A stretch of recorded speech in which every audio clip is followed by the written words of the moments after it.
इक्षा हिंदी क्लासेस में स्वागत है आपका। आज हम विराम चिन्ह का दूसरा भाग करेंगे। पिछले वीडियो में मैंने आपको विराम चिन्ह क्या है और कितने प्रकार के हैं ये बताया था, जिसमें से 4 प्रकार आपको समझा दिए थे। जिसमें से पहला था पूर्ण विराम, फिर अर्ध विराम, फिर अल्प विराम और उसके बाद प्रश्न सूचक या प्रश्नवाचक चिन्ह। अब हम बाकी के 8 प्रकार आज देखेंगे, कोशिश करेंगे आज हम समाप्त करें इसे। तो शुरू करने से पहले आपको मैं याद दिला दूं कि चैनल को सब्सक्राइब करिए, अपने दोस्तों के साथ शेयर कीजिए, लाइक कीजिए और बेल आइकन भी क्लिक कर दीजिए ताकि आपको सूचना मिलती रहे। तो अगला भेद है विराम चिन्ह का। अगला भेद है विस्मय सूचक चिन्ह। विस्मय का अर्थ आप जानते हो, आश्चर्य प्रकट करना, अपने भावों के उद्गार प्रकट करना, अचानक अपने भाव व्यक्त करने के लिए जब हम, चाहे वो शोक का भाव हो, चाहे हंसी खुशी का हो, चाहे आश्चर्य का हो, चाहे घृणा का हो, चाहे दुख का हो, कोई भी भाव जब हम प्रकट करते हैं तो उसमें एक बल देकर हम वो बात बोलते हैं। और जब हमने लिखना है तो जब हम लिखने में बताना चाहते हैं कि हम अपना भाव प्रकट कर रहे हैं तो वहां पर विस्मय सूचक चिन्ह लगता है। विस्मय सूचक चिन्ह कैसा होता है आप जानते हो।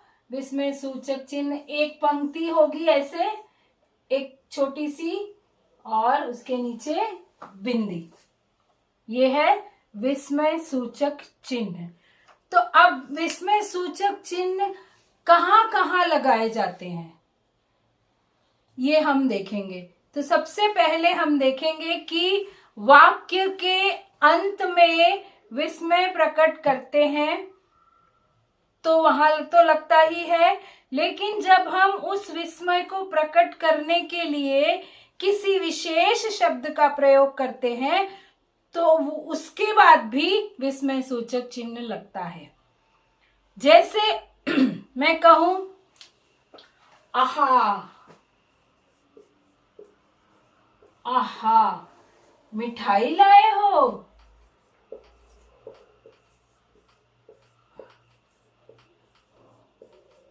तो यहां लाए हो हम क्वेश्चन नहीं पूछ रहे हैं, प्रश्न नहीं पूछ रहे हैं, हम हैरानी प्रकट कर रहे हैं, आश्चर्य किया, मिठाई लाए हो, क्या तुम मिठाई लाए हो, ये जब बोलेंगे तो वो वहां प्रश्न सूचक होगा। और जहां हम बोलेंगे आहा मिठाई लाए हो, वहां पर विस्मय सूचक चिन्ह होगा। अब देखिए, जब हमने कहा आहा तो हमने अपना भाव व्यक्त किया कि हम प्रसन्न हैं, तो वहां पर भी चिन्ह लगेगा और उसके बाद वाक्य के अंत में भी चिन्ह लगेगा विस्मय सूचक का।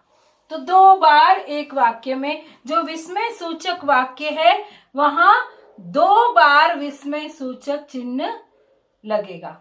तो एक तो ये आपने समझ लिया कहाँ विस्मय सूचक चिन्ह लगता है।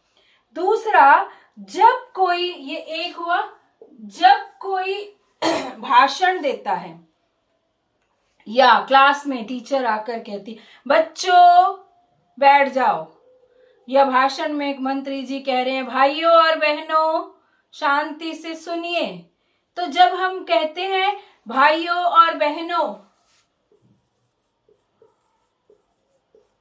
भाइयों और बहनों, तब उसके बाद, यानी हम, तब उसके बाद इसमें सूचक चिन्ह लगेगा। हम संबोधित कर रहे हैं किसको, भाइयों को और बहनों को एड्रेस कर रहे हैं, तब वहां प्रश्न विस्मय सूचक चिन्ह लगेगा।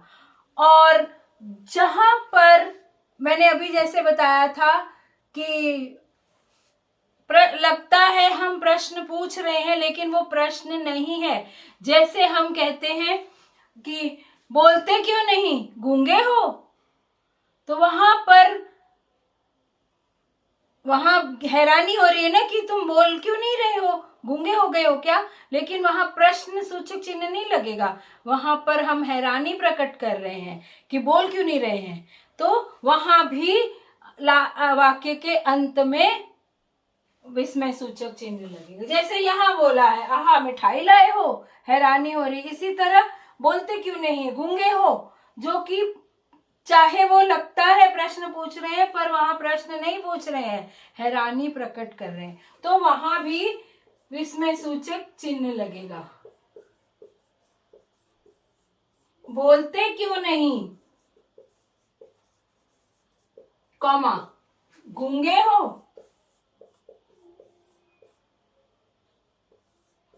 तो वहां प्रश्न सूचक चिन्ह। तो ये 3 स्थानों पर प्रश्न सूचक चिन्ह लगते हैं। जैसे यहाँ तो आहा है, ऐसे छी कितनी बदबू आ रही है, तो छी के बाद विस्मय सूचक चिन्ह और लास्ट में भी विस्मय सूचक चिन्ह, पूरे वाक्य में वो विस्मय सूचक वाक्य ही होगा।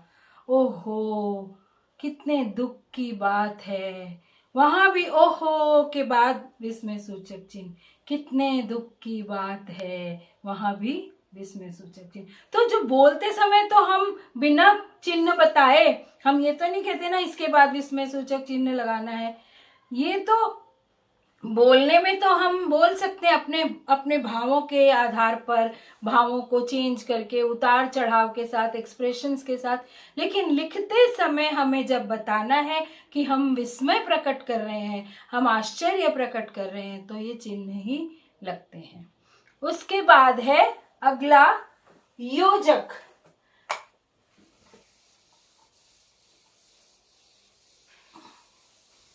योजक का अर्थ होता है जोड़ने वाला, जिसको इंग्लिश में कहते हैं, योजक का चिन्ह इस तरह छोटा सा हाइफन, इंग्लिश में जिसे हाइफन कहते हैं, बिल्कुल छोटा सा डैश होता है, उसे कहते हैं योजक हिंदी में।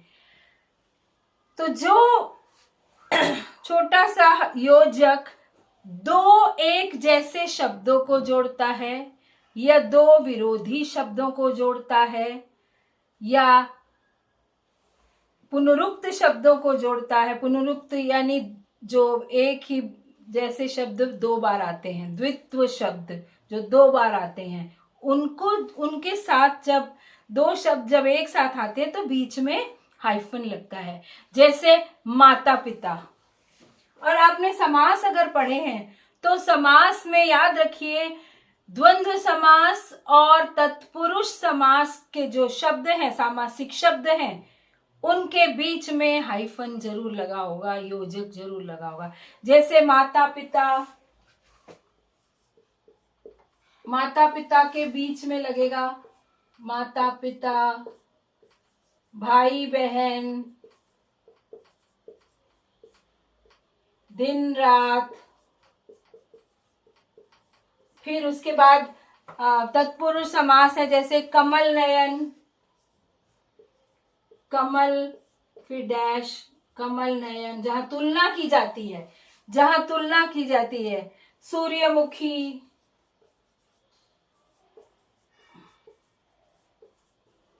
इस तरह से भी लिखा जाता है। तो यहाँ पर योजक शब्द लगते हैं। एक तो ये हुआ कि द्वंद्व समास और तत्पुरुष समास, और जो भी एक जैसे शब्द हैं या विरोधी 2 शब्द एक साथ आते हैं, द्वित्व शब्द, युग्म शब्द, पुनरुक्त शब्द, इन सबके बीच में योजक लगते हैं। दूसरा है जब हम तुलना करते हैं, जैसे हम कहते हैं चांद सा मुख, लक्ष्मण सा भाई। हम जब कभी किसी चीज के साथ किसी चीज की तुलना करते हैं, मुख की तुलना चांद से कर रहे हैं, लक्ष्मण सा भाई कहते हैं। जहां भी सा सी से आता है, कोमल से पत्ते, तो वहां पर जहां भी सा सी से आएगा वहां योजक जरूर लगेगा। जैसे चांद सा मुख, चांद सा, चांद के बाद योजक और फिर सा, चांद सा मुख, लक्ष्मण सा भाई,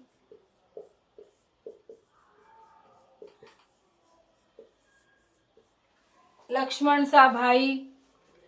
तो इस तरह से आपने देखा कि जहां भी तुलना करते हैं, तुलना के लिए जहां सा से सी आता, तुलना आप समझते हो, कंपैरिजन करना, और उसमें जब सा से सी आएगा, सा कहाँ आएगा, चांद सा जहां एक है, जहां आएगा भोले से बच्चे, जहां बहुत सारे बच्चे हैं तो से आएगा, कोमल सी लड़की तो सी आएगा, जहां भी आएगा वो सी से पहले योजक लगेगा। फिर आपको मैंने बताया कि द्वित्व शब्द होते हैं जो एक साथ आते हैं, एक जैसे शब्द दो बार आते हैं, जैसे कभी कभी, धीरे धीरे, इन सब के बीच में भी योजक लगता है। कभी कभी,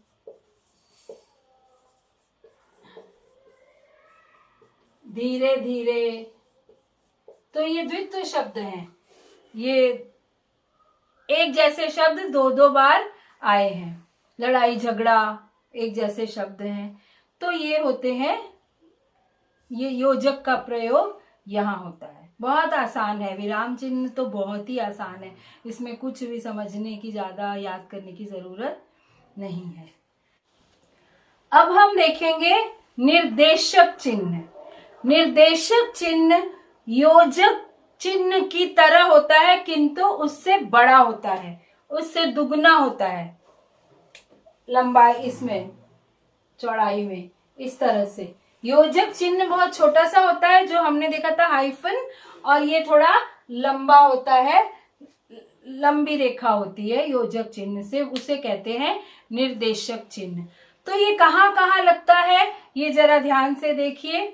किसी वाक्य को उद्धृत करने से पहले, उद्धृत करना यानी किसी वाक्य को लिखने से पहले, जैसे कोई हम वाक्य लिखना चाहते हैं और हम ये कहना चाहते हैं कि जैसे संवाद लिख रहे हैं मान लीजिए, उसमें हम संवादों के वाक्य लिखना चाहते हैं, तो अध्यापक और शिष्य में संवाद है मान लीजिए, तो ऐसे लिखेंगे, अध्यापक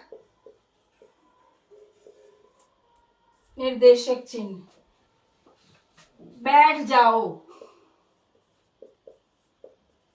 ठीक है, अध्यापक का वाक्य है बैठ जाओ, और शिष्य फिर कहता है जी सर, ये डायलॉग है जी सर, तो ये शिष्य के बाद निर्देशक चिन्ह लगा। तो एक ये समझ में आया आपको, वाक्य को उद्धृत करना है, वाक्य हम लिख रहे हैं यहाँ पर, वाक्य लिखने से पहले निर्देशक चिन्ह लगता है। और फिर दूसरी जगह कहाँ निर्देशक चिन्ह का प्रयोग होता है, वो होता है जब कहा, बोला, लिखा, बताया क्रियाओं का प्रयोग हो उसके बाद, और निम्नलिखित के बाद। जैसे अभी मैं आपको उदाहरण दूंगी तो आपको समझ आ जाएगा। राम ने कहा, कहा क्रिया है, राम ने कहा, फिर निर्देशक चिन्ह, जो भी कहा वो आगे लिखा जाएगा। फिर बोलना, बोला, राम ने बोला, उसके बाद भी निर्देशक चिन्ह। तो ये याद रखना पड़ेगा कि इन क्रियाओं के बाद निर्देशक चिन्ह लगता है। फिर लिखना के बाद, लिखा, उसने लिखा, क्या लिखा, निर्देशक चिन्ह के बाद जो लिखा वो लिख दिया जाएगा। उसके बाद उसने बताया, जैसे की जहां आना चाहिए ना, राम ने कहा कि, वो की न लिखकर हम उसके बदले में निर्देशक चिन्ह लगाते हैं। उसने बताया निर्देशक चिन्ह, उसने लिखा निर्देशक चिन्ह, उसने बोला निर्देशक चिन्ह। तो इस तरह से निर्देशक चिन्ह का प्रयोग होता है। और इसके अलावा निम्नलिखित, जहां हम लिखते हैं निम्नलिखित प्रश्नों के उत्तर दीजिए, आपके क्वेश्चन पेपर में हमेशा आता है, तो निम्नलिखित के बाद भी निर्देशक चिन्ह लगेगा, हमेशा याद रखिए, निम्नलिखित। फिर उसके बाद लिखा जाएगा प्रश्नों के उत्तर दीजिए, निम्नलिखित प्रश्नों के उत्तर दीजिए। फिर एक और स्थान है जहां निर्देशक चिन्ह का प्रयोग होता है, ये तो इतना तो आपको समझ में आ गया। इसके अलावा जब हम किसी वाक्यांश की व्याख्या करते हैं, जैसे किसी छोटे से वाक्यांश को हम समझाना चाहते हैं, जैसे हम कहते हैं कि परिश्रम से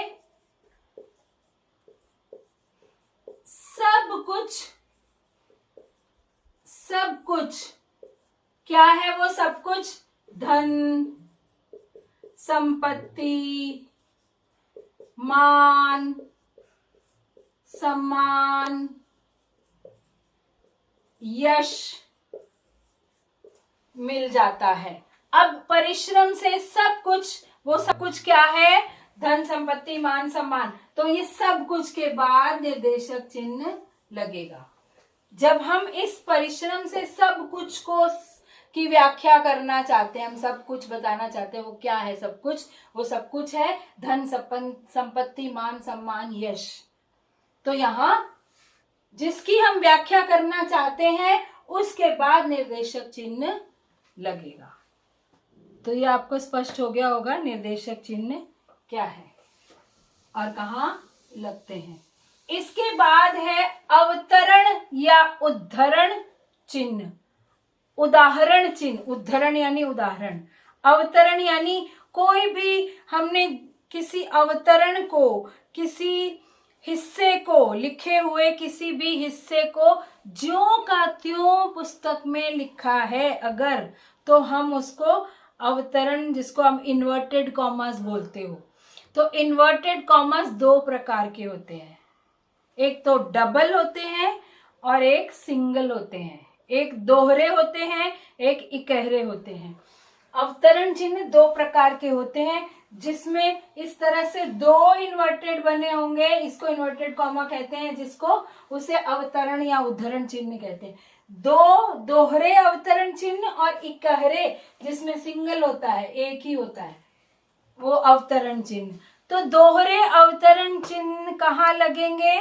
जहां पर कोई कथन किसी ने कुछ कहा है, उसको ज्यों का त्यों, कोई नारा किसी ने दिया है, उसको ज्यों का त्यों आप लिख रहे हो। जैसे सुभाष चंद्र बोस जी ने कहा था, तुम मुझे खून दो मैं तुम्हें आजादी दूंगा। उनके ही शब्द हैं ये, हमने उसमें कुछ जोड़ घटाव नहीं किया है।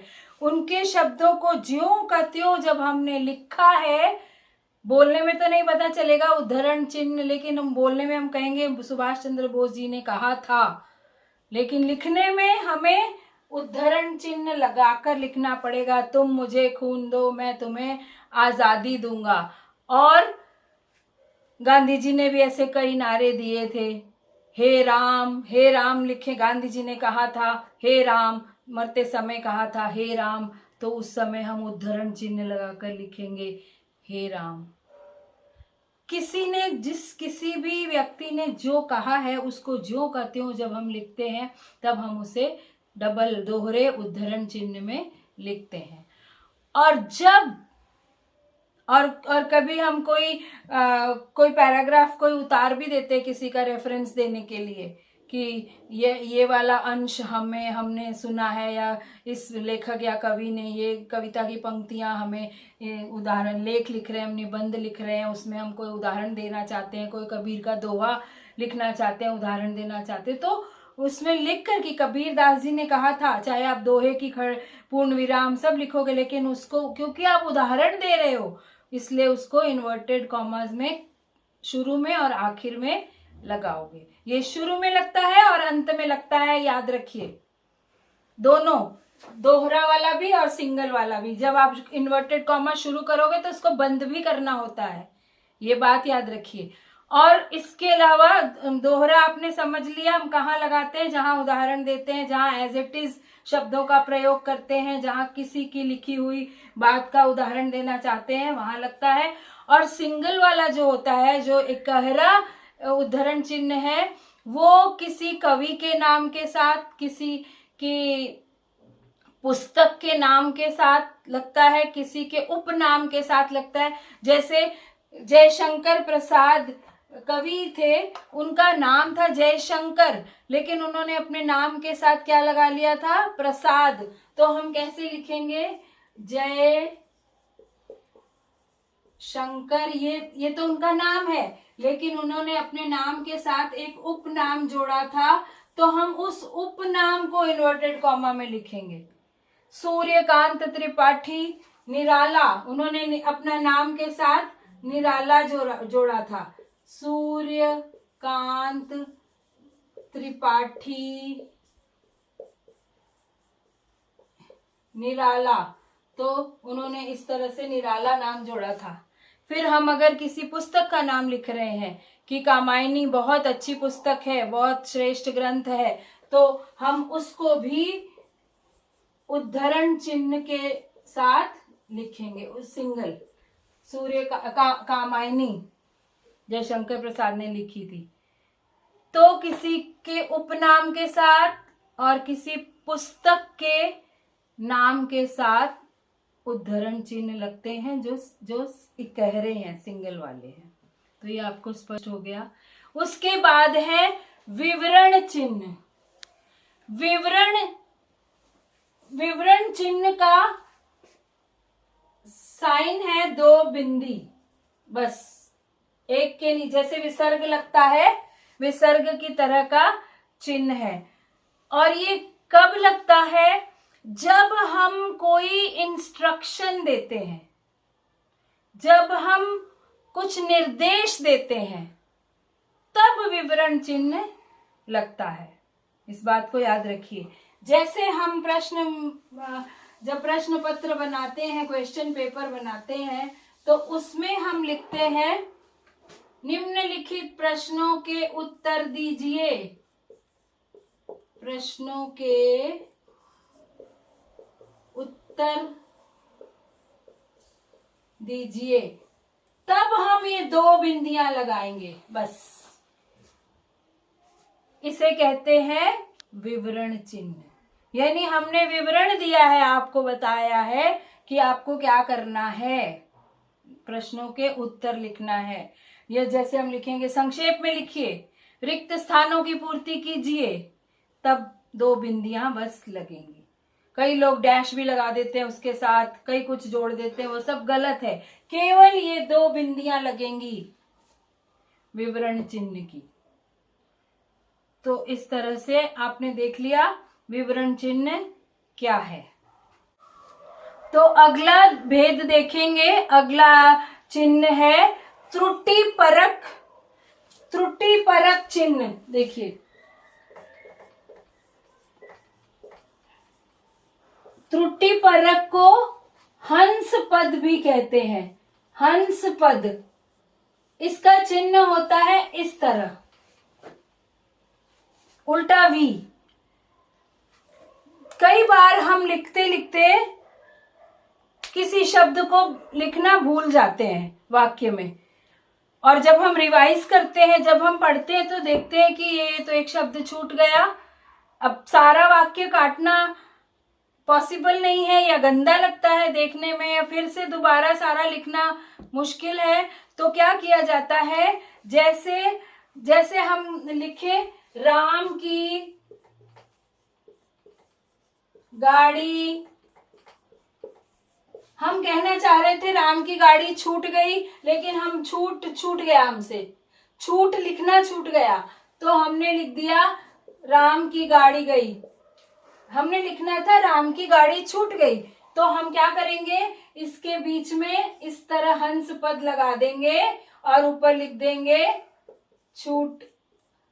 तो पढ़ने वाला समझ जाएगा कि ये हंस पद लगाकर इस शब्द को बाद में जोड़ा गया है, तो इसमें त्रुटि नहीं मानी जाएगी। त्रुटि परक, त्रुटि को हटाने के लिए इस चिन्ह का प्रयोग किया जाता है। आपको पता है, आप लोग यूज भी करते होंगे, लेकिन इतनी जानकारी नहीं होगी कि इसको कहते क्या है। तो इसलिए त्रुटि परक जो है बहुत इंपॉर्टेंट है, और हम बहुत यूज करते हैं, क्योंकि कई लिखते लिखते बहुत शब्द छूट जाते हैं, और परीक्षा में तो बहुत ऐसा होता है। तो सफाई से वहां पर चिन्ह लगाकर उस पर जो छूटा हुआ शब्द है वो उसकी नोक के ऊपर, पॉइंट के ऊपर लिख देना चाहिए। तो आपको पूछा भी जा सकता है कि त्रुटि परक शब्द क्या होते हैं, उदाहरण दीजिए। या फिर वाक्य कोई ऐसा दे देंगे जिसमें एक शब्द छूटा होगा और कहेंगे त्रुटि परक शब्द लगाइए। तो आप कैसे लगाते हो, आपको चिन्ह बनाकर उसके बीच में वो शब्द जोड़ना पड़ेगा। तो बहुत आसान है, इसमें तो कोई मुश्किल काम है नहीं, ये तो व्यावहारिक चीज है, आप लोग करते आए हो, तो इसमें और ज्यादा समय गंवाने की जरूरत नहीं है। अगला चिन्ह है कोष्ठक।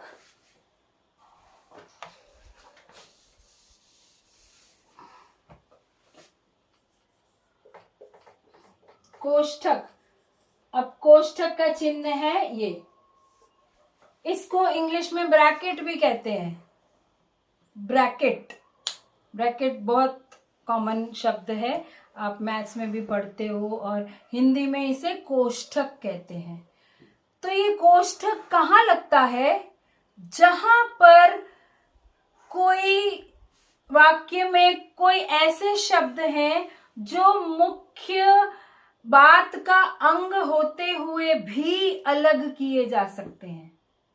मुख्य बात में वो आ रहे हैं, मुख्य वाक्य में वो आ रहे हैं, लेकिन उनको अलग किया जा सकता है। जैसे हम कहें कि संज्ञा के 3 भेद हैं। चलिए,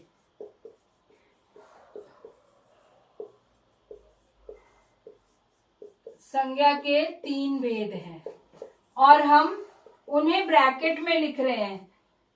व्यक्तिवाचक, जातिवाचक और भाववाचक, और ब्रैकेट बंद कर दिया। फिर हमने कहा कि दशरथ के 4, अगर हमने ऐसा कहना है दशरथ के 4 पुत्र थे, बस इतनी ही बात हम कहना चाहते हैं, लेकिन हम और आगे भी वर्णन कर देते हैं। राम,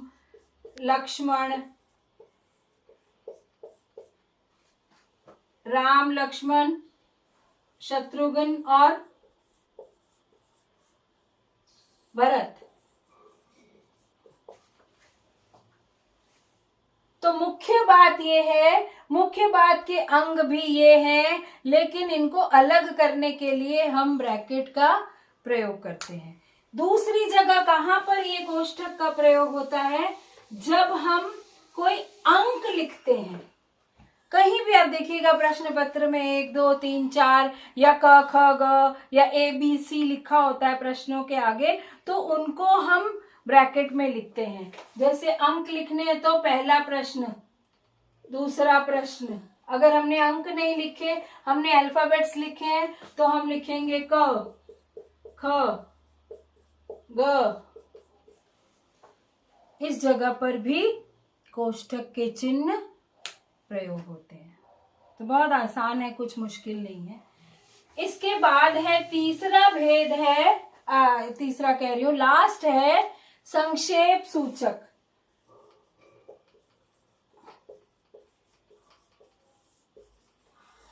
संक्षेप सूचक का चिन्ह है एक छोटा सा गोला, बिल्कुल छोटा सा गोला बनाते हैं, छोटा सा ओ लिख देते हैं, 0, छोटा सा। ये है किसी बड़े नाम को संक्षिप्त रूप में लिखने के लिए, जब हम लिख लेते हैं संक्षिप्त रूप में, उसके आगे छोटा सा गोला बना देते हैं। जैसे हम कहना चाहते हैं डॉक्टर, तो हम डॉक्टर पूरा ना लिखकर हम क्या लिखेंगे, इस तरह से, डॉक्टर, कोई भी नाम जिसने डॉक्टरेट की है, या जो कोई सच में डॉक्टर है, दवाइयों वाले डॉक्टर हैं, या उपाधि डॉक्टर की है, तो हम ये डॉक्टर लिखकर कुछ भी लिख, कोई भी राम नरेश लिख दे, डॉक्टर राम नरेश, तो ये लगा दिया। इसके बाद जैसे मास्टर है, गांव में मास्टर मास्टर बहुत बोलते हैं, तो मास्टर पूरा ना लिख के इसके आगे बिंदी लगा दी। अब जैसे बैचलर ऑफ आर्ट्स है, बैचलर ऑफ आर्ट्स का संक्षिप्त क्या है, BA, तो क्या किया, B बिंदी लगा दी, ये गोला बना दिया और इधर ये लिख दिया। इसी तरह MA है कोई, तो M गोला बना दिया, MA।